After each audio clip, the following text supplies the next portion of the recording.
Business start பண்ணணும், but என்ன type of concept choose பண்ணுறது அப்படின்னு தெரியலையா? அப்போ அதை நோட் பண்ணிக்கோங்க. ஃபஸ்ட்டு ஹோம் கிச்சன் வந்து நம்ம எனி டைப் ஆஃப் ஃபுட் வேணால் நீங்கள் சூஸ் பண்ணிக்கலாம்.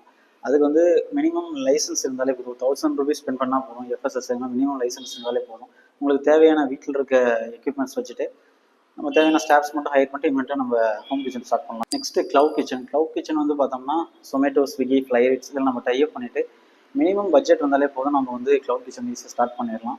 ஒரு காம்பேக்டான ரூம் சைஸ் இருந்தாலும் போதும். சோலோவாகவும் நம்ம ஆப்ரேட் பண்ணலாம். ஈவன் தான் நம்ம ஃபேமிலியாகவும் சேர்ந்து கூட நம்ம வந்து க்ளவுட் கிச்சன் ஸ்டார்ட் பண்ணலாம்.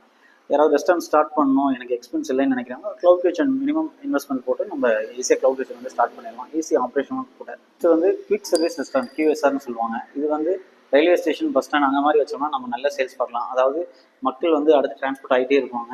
அவங்க வந்து உள்ளே வந்து டக்குன்னு அவங்களுக்கு சர்வீஸ் பண்ணணும், அவங்க சாப்பிட்டு கிளம்பிடுவாங்க. இந்த மாதிரி எடுத்து சூஸ் பண்ணோம்னா சேல்ஸ் ஹையாக இருக்கும்.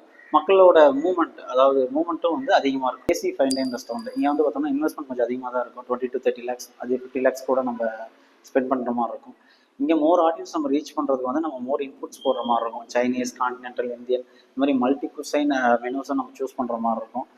ஃபேமிலி இருக்க ஏரியா, அந்த மாதிரி ஏரியா நம்ம சூஸ் பண்ணோம் அப்படின்னா நம்ம சேல்ஸ் நம்ம எக்ஸ்பெக்ட் பண்ணலாம். ரெஸ்டாரண்ட் இன் ஹைவேஸ் இது யாருமே நம்ம எக்ஸ்பெக்ட் பண்ணியிருக்க மாட்டோம். ஆஃப்டர் 90s குளோபலைசேஷன் அப்புறம் மன்மோகன் சார் பீரியட் அப்போ கார் ப்ரொடக்ஷன் வந்து அதிகமாச்சு. நேஷனல் ஹைவேஸ் எல்லாமே புதுசாக பிளான் பண்ணி பில்ட் பண்ணாங்க.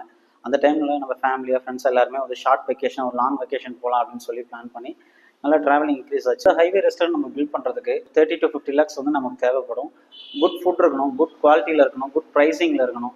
அப்படி இருந்துச்சு அப்படின்னா மக்கள் வந்து ட்ராவலிங்கில் இருக்காங்க, அவங்க வந்து ஒரு ஷார்ட் பிரேக் எடுக்கணும்னு நினைப்பாங்க. யாருமே குவிக் சர்வீஸ் வந்து ஹைவே ரெஸ்டாரண்ட்டில் எதிர்பார்க்க மாட்டாங்க.